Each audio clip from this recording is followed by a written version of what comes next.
Okay, y'all. Okay, here we go. So, question number one. I'm gonna give you guys 5 questions that I get asked the most frequently. What are the first 3 things you think someone should do after deciding to start a business? This is a big one. Okay, after deciding to start a business, the first 3 things, I would say, and I did not pre-write my answers down. I have the questions here. If y'all can see that. I have the questions, but I did not pre-write my answers, so don't kill me if I go back later and I'm like, oh, but wait, I forgot this. Oh, but wait, I forgot that. Because I'll do that. Number 1, I would say write down your why. If you've decided that you're going to start a business, or if you already have a business and you decided that you're going to branch out, write down why. Right after you have the initial thought to start a business, the best time to write down the why is like right after that happens. So, for example, if you're at your job and you get your paycheck and you open it up and you're like, man, this is like, I work 40 hours a week, I only got paid $200. Like, I feel like I'm worth more than that. I'm gonna start a business. Your next step needs to be, I'm starting a business because I'm worth more than what I'm getting paid right now. You writing that down is gonna help you so much emotionally. It may seem not that big in the beginning, but later on down the line, when you're running your business and you're having a hard time, you're struggling, or you're having those days where you're just like, oh, why did I choose to be my own boss? Like, why did I choose that? That little note that you wrote yourself directly after you decided to start your business is really, really going to come in handy, and it's really going to give you some inspiration. So if anyone is on here, you know what I'm talking about, because you have those days, like you get on Instagram and you see people who are entrepreneurs and you think like, oh, their life is just so perfect, it's glamorous, it's great, they travel every day, they have a beautiful family, mompreneur, wow. Like, no, there are days when you're like, why did I think this was okay? Like, why did I put all this responsibility on myself? Because it's a lot of responsibility to have. The second thing you need to do is figure out your target audience. Who are you trying to help? Who do you want to serve? Business is all about people. You'll go on people's profiles and all you'll see is money this, money that, money this, money that. I rarely ever talk about money. There's a reason why, because it's not about that. For me, it's not about that. So I'm not going to put that on my profile and project that onto you guys. Of course, you do have to make money to stay in business. Of course, you have to, your time is valuable, so you have to exchange your time for money. Number 3, write down some goals, even if it's small, even if it's like, I want to have my business plan done by next Tuesday.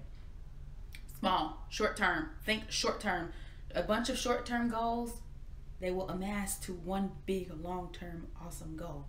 Don't be like, I want to make 6 figures. And I just said I was going to start my business 3 hours ago. Psh, don't do that. Don't be, you know, if you want to make $100,000, cool, that's a great goal, but you're going to have to make some little ones before you get to that big one. Number 2, should a new business owner invest in marketing? Woo! Yes, yes, yes, yes, yes, yes, yes, yes, yes, yes. Yes, it doesn't have to be hundreds and hundreds of dollars either. It could be something small, like I made a $5 ad.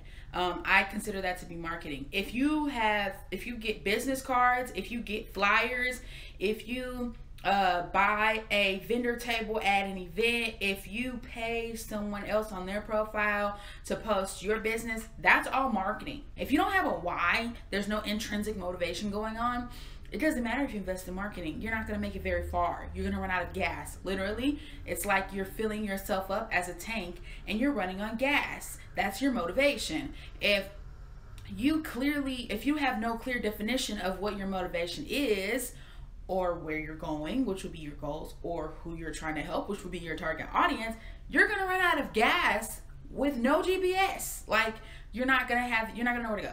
So you got to figure that stuff out first.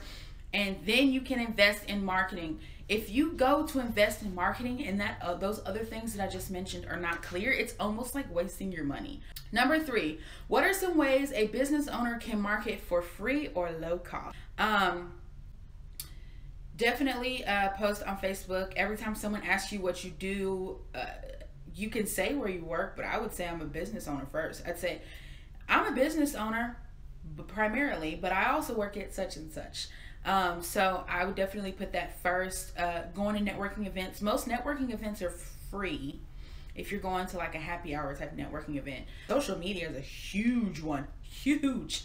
It's free to have Facebook. It's free to have an Instagram. As far as creating posts, you can do that on Canva for free. So social media is huge. Like, you can get a whole bunch of customers from social media for free. You can do a referral thing. So if you've done, like, if you have a specific talent and you've done it for people before, you just never done it for money, you can go to those people that you've had good experiences with and ask them for referrals. That's free. It doesn't cost you any money to do.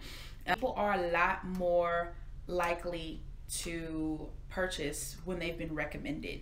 It's like when you go to the grocery store and you're going down the aisle and you're like, oh no, I want some mac and cheese, but I don't really know what brand I want. And someone comes up to you and they go, oh, that brand right there, that's really good. I had that the other night and I mixed it with a little bit of this and a little bit of that. And you're like, oh, okay.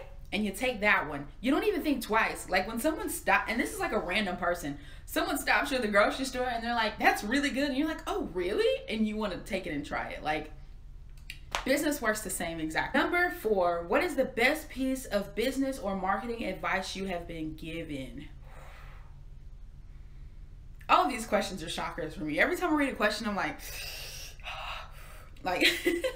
it's just this is what I enjoy doing. So every time I read it, it's like, it gives me life again. If you have products that are not selling, the solution is not to create more products. The solution is to make what you have better. What you have already better. So don't go creating more work for yourself when what you have is good. And that kind of like applies to a lot of different areas of life. People, especially like relationships, because people will get into relationships. I'm sorry, I'm going off on a tangent, but I gotta speak right now because it's on my mind. People will go into relationships and they'll see, you know, they'll have all this great time with this person, and then they'll see those little bit of flaws and they'll be like, oh, I need to go get a new boyfriend. Oh, I need to go get a new girlfriend. No, that's not how it works. Everybody's gonna have flaws. If you leave someone right when they have flaws, like your business, if you leave your business because it's having flaws, you're just gonna go start another business and it's gonna be all good in the beginning, and then you're gonna hit flaws and you're gonna wanna quit again. So what you need to do is you really need to work in your business, work through the flaws, work through the problems, just like in a relationship. You're gonna have highs, you're gonna have lows, just like in a relationship. I'm really in a relationship with my business. What is the biggest problem you think new business owners face today, and what might be a possible solution to this problem? Man, there's a lot of these. I think the biggest problem, mentality. I think the biggest problem we face is mentality. 18 to 24 is like, I think I'm getting sick, I'm not going to work.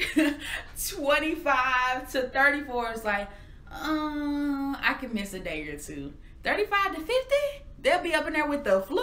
They going to work with hepatitis. They going to work with Ebola. They are showing up to work. They're clocking in. They're getting it done. Like, that's them.